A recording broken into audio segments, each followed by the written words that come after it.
Most people don't realize this, but the way you choose to pay off debt can be the difference between years of financial stress and genuine freedom. It's not just about discipline or income. It's about strategy. Two of the most powerful repayment methods, the debt snowball and the debt avalanche, are often talked about as if one is clearly better, but the truth runs deeper. Because when it comes to eliminating debt, numbers don't always tell the full story. Mindset does. So today we're diving beyond the basics, not just explaining how these methods work, but why one might fit your psychology, your habits, and your long-term goals better than the other. Section 1. Understanding the core difference. Let's start with clarity. Both the debt snowball and the debt avalanche aim for the same goal: to clear all your debts one by one with focus and consistency. The only difference lies in how you prioritize which debts to pay first. In the debt snowball method, you pay off the smallest balance first, regardless of the interest rate. Once that smallest debt is gone, you roll over the amount you were paying into the next smallest, creating a snowball effect of momentum. Emotionally, it's powerful. You see quick wins. You feel progress early. On the other hand, the debt avalanche method takes a more mathematical approach. Here, you target the debt with the highest interest rate first. You save more money overall because you minimize interest payments. But the first victory might take longer to feel. In short, snowball, emotionally rewarding early wins. Avalanche, mathematically optimal savings. Section 2, the psychology of progress. Here's where things get interesting. Humans are not spreadsheets. We don't act purely on logic, especially with money. That's why the debt snowball works so well for many people. It leverages psychological momentum. Paying off a small debt feels like a win, a dopamine boost that pushes you forward. Research from Harvard and Northwestern has shown that early visible progress increases motivation, even if the overall payoff is smaller. People are more likely to stay consistent with the snowball because it feels like progress faster. But discipline and patience are also emotional strengths. For someone who can delay gratification, the avalanche might feel more satisfying because you know your decisions are mathematically efficient. You're crushing the most expensive debt first, and that's a quiet kind of victory. So the real question isn't just which saves more money, but which keeps you committed long enough to finish. Section 3. Let's talk numbers. Let's ground this in an example. Imagine you have 3 debts: a £1,000 credit card at 15% interest, a £5,000 personal loan at 10% interest, a £10,000 car loan at 5% interest. Under the debt snowball, you'd tackle the £1,000 credit card first.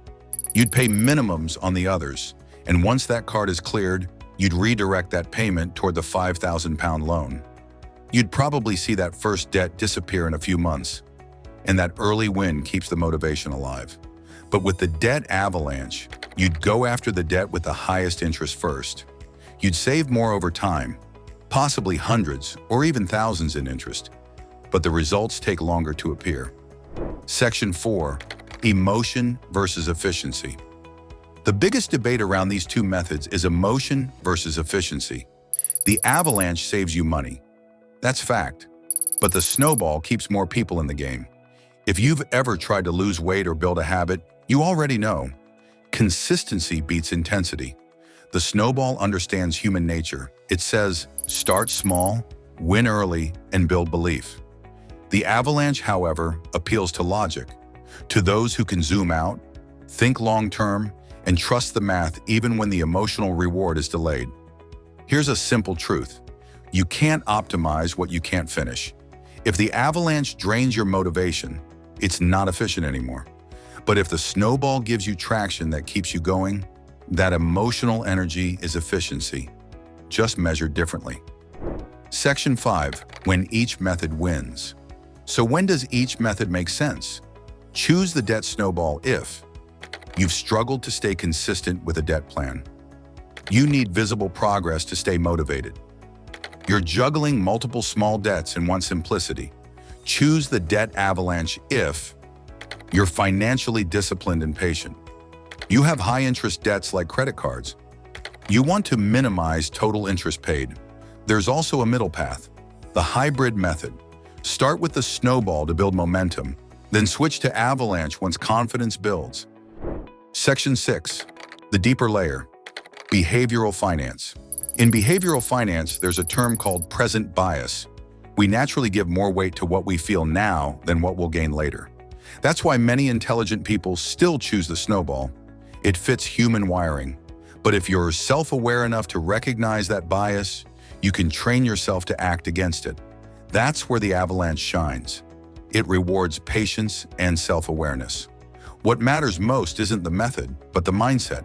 Both strategies rely on one thing: staying consistent long enough for compounding effort to take over.